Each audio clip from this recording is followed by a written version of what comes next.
Hello everyone, आज मैं आपके लिए एक्सप्लेन करूंगी सोर्ड ऑफ कमिंग का एपिसोड नंबर 10। तो जैसा कि लास्ट एपिसोड में हमने देखा था कि मास्टर युवान और लॉर्ड जैंग का मुकाबला किसी नतीजे पर पहुंच पाए, इससे पहले लॉर्ड जैंग ने युवान के साथ फाइट क्विट कर दी।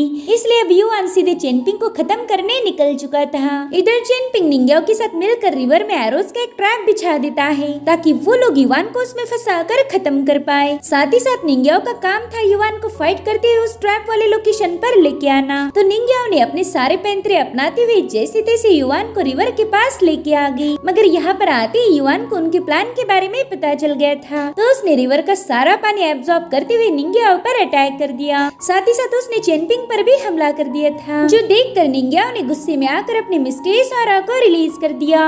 अब आगे तो ओपनिंग सीन में हम देखते कि निंग्याओ के फोरहेड से बहुत ही स्ट्रॉन्ग ऑरा रिलीज हो रही थी, जिसके चलते उसे काफी ज्यादा तकलीफ होने लगी। तो उसे दर्द में देखकर युवान बड़ी ही मशक्कत करते हुए आगे बढ़ने लगता है। वो कह रहा था कि मैं यहाँ तुम्हें मार के तुम्हारी तकलीफ हमेशा हमेशा के लिए खत्म कर दूंगा। जिसके बाद वो छलांग लगाते हुए सीधे निंग्याओ पर पंच हिट करने चला जाता है, मगर निंग्याओ की सोर्ड ऑरा उसे पूरी तरह से पीछे पुश कर रही थी। और फिर अचानक से वहाँ पर एक बहुत बड़ा ब्लास्ट हो गया, जिसे युवान बड़ी तेजी से पीछे पुश हो जाता है। इस एनर्जी के चलते वो बुरी तरह से इंजर्ड भी हो गया था। मगर वो तो एक पुराना बिस्ट है, तो उसे मारना इतना आसान तो बिल्कुल नहीं होगा। हालांकि वो निंग्याओ की खतरनाक पावर्स देखकर काफी ज्यादा सरप्राइज था। इधर निंग्याओ अपनी सोर्ड एनर्जी से होने वाले बैकलैश को हैंडल नहीं कर पा रही थी, जिसके चलते वो बेहोश होकर नीचे गिर गई। वहीं पर युवान को लग रहा था कि निंग्याओ को मारने का इससे अच्छा मौका उसे नहीं मिलेगा, इसलिए तुरंत ही निंग्याओ को मारने के लिए अपना हाथ आगे बढ़ाता है। लेकिन उसी वक्त ही सीन कट हो गया और अब हमें थोड़ी देर बाद का सीन दिखाया जाता है, जहाँ पर चेनपिंग निंग्याओ को अपनी पीठ पर कैरी करते हुए तेजी से भाग रहा था। साथ ही साथ निंग्याओ भी उसे जिंदा देखकर काफी ज्यादा हैरान थी। उसे खुशी हुई कि चेनपिंग मास्टर युवान के अटैक से बच गया।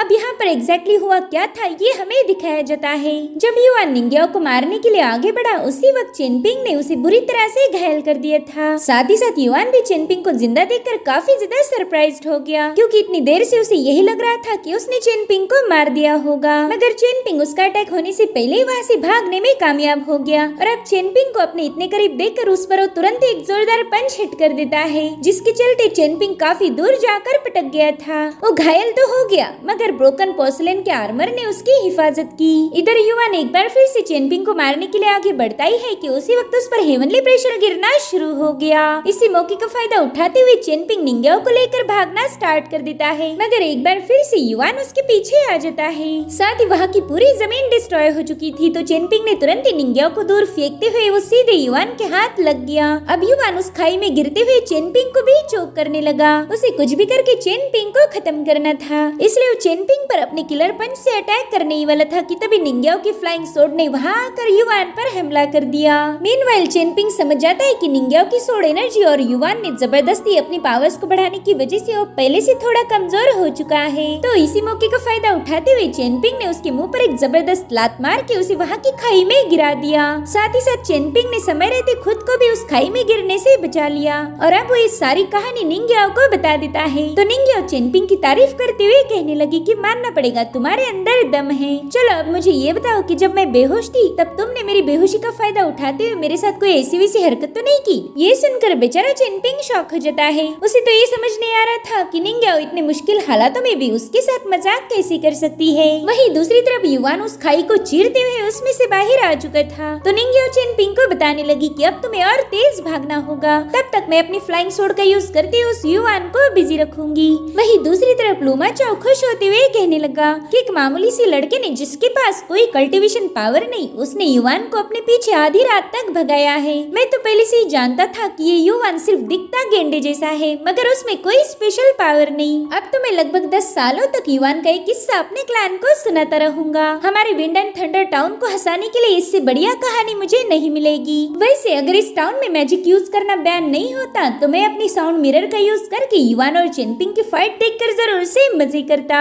जिस पर लांग कहने लगा कि अच्छा हुआ तुमने मैजिक मिरर का यूज नहीं किया, क्योंकि अभी थोड़ी देर पहले युवान और लॉर्ड जैंग के दरमियान भी 3 फिस्ट की फाइट हुई। उनके पंचेस में इतनी पावर थी कि तुम्हारा मैजिकल मिरर ब्रेक हो जाता। जिस पर लुमा चाओ कहने लगा कि मुझे नहीं लगता कि वो लॉर्ड जैंग ज्यादा पावरफुल है, वो तो बस एक चलता फिरता शोपीस है। अगर उस बंदे में वाकई पावर्स होती तो युवान अपने पाँव पर खड़ा भी नहीं रह पाता। उस लॉर्ड जैंग से अच्छा तो मैं हूँ, एटलीस्ट मैंने उस युवान को अपनी स्नीक अटैक से डराया तो था। और तभी लांग उससे कहने लगा कि लुमा चाओ अपना मुंह बंद करो। दरअसल वहाँ पर लॉर्ड जैंग आ चुके थे। उसने लुमा चाओ की सारी बातें सुन ली। वो कहते शायद तुम यहाँ पर कुछ मजेदार किस्से सुना रहे हो, जरा मुझे भी 2-4 चुटकुले सुना दो। मैं काफी दिनों से खुल के हंसा ही नहीं। अब लॉर्ड जैंग को वहाँ देख कर लुमा चाओ तुरंत अपना मुंह बंद करके पीछे हट जाता है, जिसके बाद उसे ग्रीट करते हुए कहने लगा कि ग्रेट मास्टर, मैं तो आपकी और उस मंकी फेस मास्टर के बैटल की ही बात कर रहा था। क्या फाइट किया आपने उस युवान के साथ? इधर आप फाइट कर रहे थे और उधर पूरी जमीन शेक होने लगी। अगर आप उस पर रहम नहीं दिखाते तो शायद युवान ऑन द स्पॉट मारा जाता। वाकई आपकी मार्शल पावर और आपके बेहतरीन किरदार का कोई जवाब नहीं। भले लॉर्ड जैंग को पता था कि ये बंदा बेवजह उनकी तारीफें कर रहा, मगर वो उसे इग्नोर कर देते हैं। और तभी उनकी नजर पड़ी मिस चेन पर। वो कहते कि शायद तुम ड्रैगन टेल काउंटी के चेन फैमिली की डिसेंडेंट हो, जिस पर मिस चेन ने साफ साफ इनकार कर दिया। और तभी वहाँ पर सॉन्ग जिनशिन पहुँच जाता है। वो चौखट पर बैठ के बस मिस चेन को घुरे जा रहा था। वहीं दूसरी तरफ चेन पिंग निंग्या को लेकर एक हट के पास पहुँच जाता है। वो कह रहा था कि कुछ दिनों पहले ही मैंने इस हट को बनाया था, अब हम यहीं पर थोड़ी देर रुक के रेस्ट करेंगे। जिसके बाद ये लोग हट में आ जाते हैं। चेन पिंग चांद को देख रहा था, तभी निंग्या उससे कहने लगी कि अगर तुम्हें मुझसे कुछ भी पूछना है तो पूछ सकते हो। मगर चेन पिंग को तो उससे बात करने में नर्वसनेस फील हो रही थी, इसलिए निंग्या खुद ही जाकर उसके पास बैठ जाती है। वो कह रही थी कि शायद तुम मेरी सोड पावर्स के बारे में क्यूरियस हो। दरअसल ये पावर मुझे मेरी माँ ने मेरे जन्मदिन पर तोहफे में दी थी। एक खतरनाक किलिंग वेपन है। अगर ये पूरी तरह से अनलिश हो जाती तो युवान क्या, मैं एक पूरे माउंटेन को भी उससे कट कर सकती हूँ। मगर अभी भी मैं इस पावर को सही से यूज नहीं कर पाती। जिस पर चेनपिंग कहने लगा कि निंग्या, तुमने मुझे अपनी सोड पावर के बारे में बता दिया, अच्छी बात है, मगर मेरा सवाल तो कुछ और ही था। दरअसल मुझे ये जानना है कि क्या युवान ने तीसरी बार अपने ब्रीदिंग को चेंज किया था? और उसी वक्त निंग्या को तकलीफ होने लगी। वो कहती हाँ, उसने 3 बार अपनी पावर्स को बढ़ाने के लिए ब्रीदिंग चेंज की। मगर एक बुरी खबर है, वो एक बार फिर से अपनी पावर को बढ़ा सकता है और हमारे जैसे घायल लोगों को मारने के लिए इतनी पावर काफी हो जाएगी। तो चेनपिंग पूछता है कि युवान ने 2 या 3 बार अपनी ब्रीदिंग को चेंज किया। पता नहीं उसने यहाँ के रूल्स ब्रेक करके अपने लाइफ स्पैन को कितने सालों से कम कर दिया होगा। मैं तो चाहता हूँ कि उसे दूसरों को बुली करने की एक भारी कीमत चुकानी पड़े। जिस पर निंग्या बताती है कि उसने अपनी जिंदगी के लगभग 180 साल तो बर्बाद कर दिए हैं। इतना बड़ा नंबर सुनकर चेनपिंग तो काफी ज्यादा खुश हो गया। वो कहता है कि 180 साल कम नहीं होते। हम 1-2 बार उसे और इतना गुस्सा दिलाएंगे कि गुस्सा कर करके ही वो कमीना मारा जाए। वो अपनी जिंदगी के इतने साल कम कर देगा जिसमें मैं 3-4 बार तो जन्म ले ही सकता हूँ। ये सुनकर निंग्या ने उसे स्टिक से हिट कर दिया। वो कह रही थी कि पहले इस लाइफ को अच्छे से जियो, उसके बाद तुम अगले जन्म की सोचना। वैसे तुम जितना सोच रहे हो उस युवान को मारना उतना भी आसान नहीं है। वो एक फेरोशियस बीस्ट है जो कि हेवन एंड अर्थ के एक अजीब से फिनोमेना में जन्म लेते हैं और युवान तो इस बीस्ट की रेस का लॉर्ड है। इसका लाइफ स्पैन फिलहाल 2000 साल होगा। साथ ही साथ युवान ने कुछ मैजिकल एबिलिटीज को भी मास्टर किया है। अगर उनका यूज करते हुए वो अपर रेल्म की 5वें लेवल पर पहुंच जाए तो फिर उसे रोकना मुश्किल होगा। पहले उसके पास काफी अच्छी फिजिकल स्ट्रेंथ है, तो इस ब्रेक थ्रू करने की वजह से उसकी लाइफ स्पैन ड्रास्टिकली बढ़ जाएगी। वो 2000, 3000 या फिर 4000 सालों तक भी जिंदा रह सकता है। लेकिन फिर भी हमने उसे मारने के लिए अपनी जान दांव पर लगा दी। उसकी लाइफ एक समंदर है और हमने बस उस समंदर में से 2-4 कतरे बाहर निकाल लिए। इसलिए तुम ये मत समझना कि तुम उसे मार पाओगे या फिर तुमने अपनी जिंदगी भी जी ली है। ये तो बस शुरुआत है। तुम अपनी लाइफ को एक्सटेंड करने पर जोर दो, ना कि उसके खत्म होने का इंतजार करो। वैसे तुम काफी अमेजिंग हो। तुमने युवान को ऐसे परेशान किया कि आज तक उसने इतनी प्रॉब्लम किसी के साथ फेस नहीं की होगी। मगर चेनपिंग का ध्यान तो कहीं और ही था। वहीं दूसरी तरफ लॉर्ड जैंग लुमा चाओ से कह रहे थे कि अगर चेनपिंग उस युवान को हरा पाया तो इसका तुम्हें काफी ज्यादा फायदा होगा। मैं जानता हूँ कि तुम्हारी और जेंगयांग माउंटेन की पुरानी दुश्मनी है। मगर तभी सॉन्ग जिनशिन मिस चेन से उल्टी सीधी बातें करने लगता है। वो कह रहा था कि तुम्हारी जैसी लड़कियाँ किसी प्रिंस के सामने बैठते हुए अच्छी नहीं दिखती। तुम्हारी औकात तो यहाँ रुकने की भी नहीं है। ये सुनकर मिस चेन उस पर भड़क गई थी।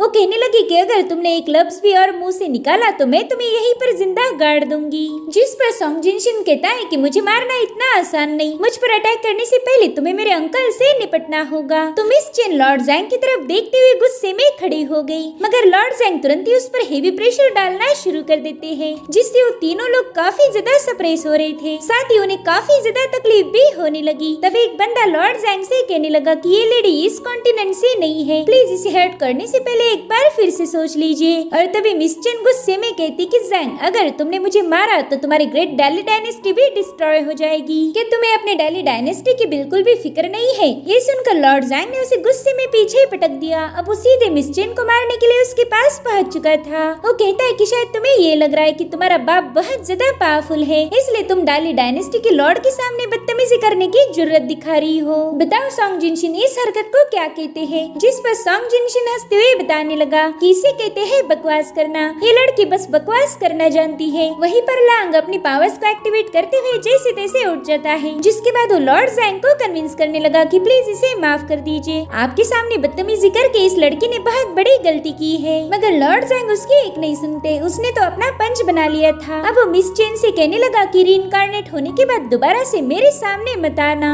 वरना एक बार फिर से मेरे हाथों मारी जाओगी। वहीं पर लूमा चाओ नहीं चाहता था कि मिस चेन लॉर्ड जैंग के हाथों मारी जाए, इसलिए वो अपनी सोर्ड मैन से बाहर निकाल ही रहा था। मगर लांग उसे इशारे में समझा देता है कि उसने लॉर्ड जैंग से पंगे नहीं लेने चाहिए। वहीं पर लॉर्ड जैंग मिस चेन को मारने ही वाला था कि तभी सॉन्ग जिनशिन हंसते हुए कहने लगा कि अंकल, एक घटिया औरत को मारने से आपकी रेपुटेशन खराब हो जाएगी, इसलिए प्लीज इसे छोड़ दीजिए। तो लॉर्ड जैंग भी सॉन्ग जिनशिन की बात मानते हुए अपने अटैक को रोक लेता है। वहीं पर लॉर्ड जैंग के साइड में हटते ही शेन सॉनफेंग मिस चेन को संभालने के लिए पहुंच चुका था, मगर वो लड़की काफी ज्यादा गुस्से में थी। वो लॉर्ड जैंग से कहने लगी कि आज तुमने यहाँ पर जो भी किया है वो मैं कभी भूलूंगी नहीं। और उतने में ही जैंग लूमा चाओ से कहने लगा कि बच्चे, मैं तुमसे काफी ज्यादा इम्प्रेस हूँ। मैंने देखा था कि तुम मुझ पर अटैक करने वाले थे, मगर लांग ने तुम्हें रोक दिया। खैर, जब तुम इस स्मॉल टाउन से बाहर जाओगे तब डाली डायनेस्टी में मुझे ढूंढते हुए पहुंच जाना। मेरे पास तुम्हारे लिए कुछ स्पेशल है, लेकिन तुम उस स्पेशल गिफ्ट को कैरी कर पाओगे या नहीं ये तुम्हारे एबिलिटी पर डिपेंड करेगा। ये सुनकर ही लूमा चाओ समझ गया था कि लॉर्ड जैंग उसे टेलिस्मान सोर्ड गिफ्ट देने का प्रॉमिस कर चुका है, जो कि एक बहुत ही नायाब सोर्ड मानी जाती थी। इधर स्मॉल टाउन के गेट कीपर को एक औरत ने उसके कपड़े चुराते हुए पकड़ लिया था। वो कहने लगी कि तुम हर बार हमारे कपड़े चुरा के ले जाते हो, इस बार तो मैं तुम्हारी शिकायत तुम्हारे मास्टर के पास करने वाली हूँ। देख लेना, इस बार तुम्हें काफी अच्छी पनिशमेंट मिलेगी। अब उसके वहाँ से जाते ही जैंग उस औरत के हस्बैंड से कह रहा था कि सीनियर ब्रदर, मैं हर बार तुम्हें खबर देने आता हूँ और तुम्हारी बीवी मुझे चोर समझ के पीट देती है। मेरे ख्याल से तुमने इस औरत के साथ शादी करते वक्त जरूर से अपनी अकल गिरवी रख दी होगी। पता नहीं तुम इस डायन के साथ कैसे रह लेते हो। जिस पर वो बंदा कहने लगा कि अपनी भौजाई के बारे में उल्टी सीधी बातें मत करो,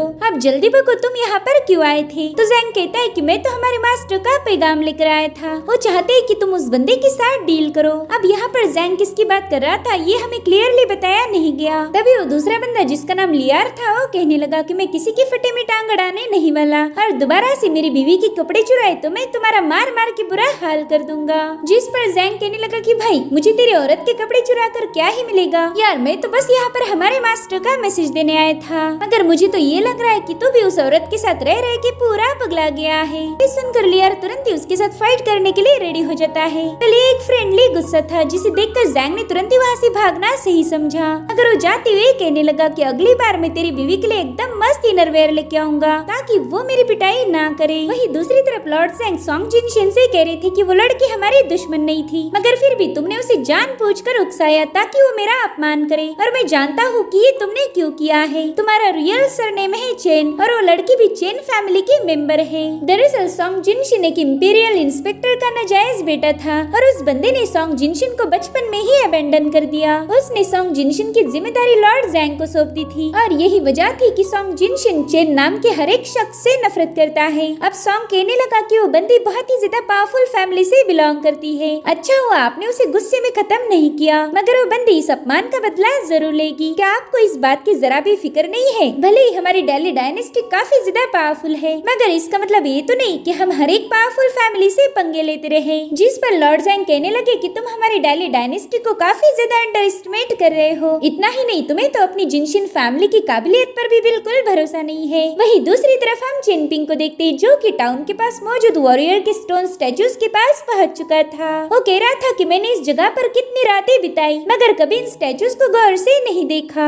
आखिर मेरा इन मूर्तियों की मुद्रा पर ध्यान क्यों नहीं गया होगा? वेल, इसका जवाब निंग्याओ के पास था। वो कहती कि तुम्हारी हमारे बॉक्सिंग मैनुअल का ओरिजिन है सोर्ड फर्नेस और वो इन स्टैचू से बनाई गई है। जिस पर चेनपिंग कंफ्यूज होकर पूछने लगा कि भले ही सोर्ड फर्नेस बॉक्सिंग मैनुअल का फाउंडेशन है, मगर ये मूर्तियाँ बॉक्सिंग की मुद्राएं शो क्यों कर रही होगी और मैंने आज तक इन्हें नोटिस भी नहीं किया था। जिस पर निंग्या बताती है कि हम उन्हीं चीजों पर ध्यान देते हैं जिनके बारे में हमें कुछ पहले से ही पता हो। उस वक्त तुम्हारे पास बॉक्सिंग का कोई नॉलेज नहीं था, इसलिए मूर्तियाँ क्या कहना चाहती है ये तुम कभी समझ ही नहीं पाए। ये ऐसा है कि एक बेस्ट म्यूजिशियन अपने म्यूजिक से किसी भैंस को खुश नहीं कर सकता, या फिर एक खूबसूरत औरत उस आदमी को कभी आकर्षित नहीं कर सकती जो कि अंधा हो। और तभी चेनपिंग उसे टोकते हुए कहता है कि निंग्या मैं अब सब कुछ समझ गया हूँ, चलो अब जल्दी से मुझे इन स्टैचूज को देख के थोड़ी सी प्रैक्टिस करने दो। जिसके बाद उन स्टैचूज को गौर से देखते हुए कुछ मूव्स को प्रैक्टिस करना शुरू कर देता है, मगर एक स्टैचू का हाथ टूटा हुआ था, जिस वजह से चेनपिंग उस मूव को पूरी तरह से सीख नहीं पाया। निंग्या कह रही थी कि अगर वो हाथ मिसिंग नहीं होता तो तुम एक यूनिक मूव को मास्टर कर पाते।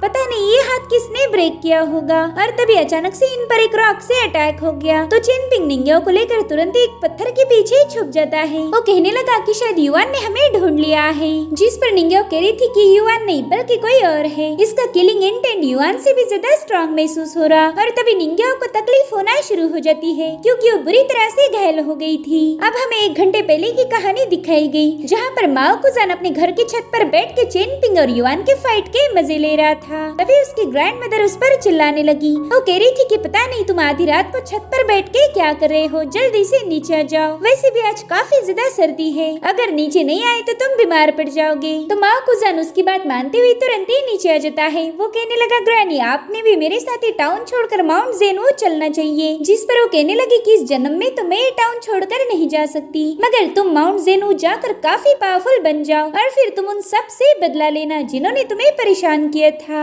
तुम भी उन लोगों को हद से ज्यादा तंग करो। हमेशा अच्छा इंसान बन के रहना सही नहीं होता, हमें समय समय पर बुरा भी बनना पड़ता है, लेकिन अपना पूरा ध्यान बस लोगों को हर्ट करने पर भी मत लगाना, वरना तुम्हें कर्मा को भी झेलना होगा। और उसी वक्त माओ कुजान जाकर अपनी ग्रानी से चेनपिंग के फादर की मौत के बारे में कुछ पूछ रहा था, मगर उसने तुरंत ही माओ कुजान का मुंह बंद कर दिया। वो कह रही थी कि कुछ बातें सिर्फ की जाती है, उन्हें बोला नहीं जाता। यानी कि इस ग्रानी को चेनपिंग के फादर की मौत का कुछ राज पता था, मगर वो माओ कुजान को इसके बारे में कुछ नहीं बताती। इधर माओ कुजान दिल में ही कह रहा था कि आपको चेनपिंग से खतरा है, मगर आप फिक्र मत करना, मैं उसे भी खत्म कर दूंगा क्योंकि मैंने सुना है कि मरे हुए लोग हमें तकलीफ नहीं दे सकते। और इसी वजह से माओ कुजान चेनपिंग को मारने आया था। उसके हाथ में कॉइन्स की एक पोटली भी थी। वो कहता है चेनपिंग लो एक बार फिर से हमारी मुलाकात हो गई, घबराओ मत, युआन अभी तक यहाँ नहीं आया है। इधर निंग्या चेनपिंग से पूछ रही थी कि क्या तुम इस बंदे को जानते हो, जिस पर वो कहने लगा कि ये है माओ कुजान, टाउन के सभी लोग इसे पागल समझते हैं लेकिन मैं नहीं। इधर माओ कुजान बता रहा था कि मैंने तुम्हारी सारी बैटल को गौर से देखा, वाकई वो काफी ज्यादा इम्प्रेसिव थी, मगर इस लड़की ने तुम्हें बचाने के लिए जबरदस्ती अपनी सोड ऑरा का यूज किया और फिर वो सोड एनर्जी के बैकफायर से बुरी तरह से इंजर्ड हो गई। ये सुनकर निंग्या उसे गुस्से में कहने लगी कि हमारी तुम्हारे साथ कोई दुश्मनी नहीं, इसलिए जल्दी से यहाँ से चले जाओ। लेकिन तभी उसे काफी ज्यादा तकलीफ होने लगी। इधर माओ कुजान कह रहा था कि अगर मैं अभी ली मैंशन जाकर उस युआन को तुम्हारा लोकेशन बता दूं तो वो मुझे ढेर सारे कॉइन्स देगा। जिस पर चेनपिंग कहने लगा कि अगर तुम्हें पैसे ही चाहिए तो मैं भी दे सकता हूँ, बस तुम्हें अपना मुंह बंद रखना होगा।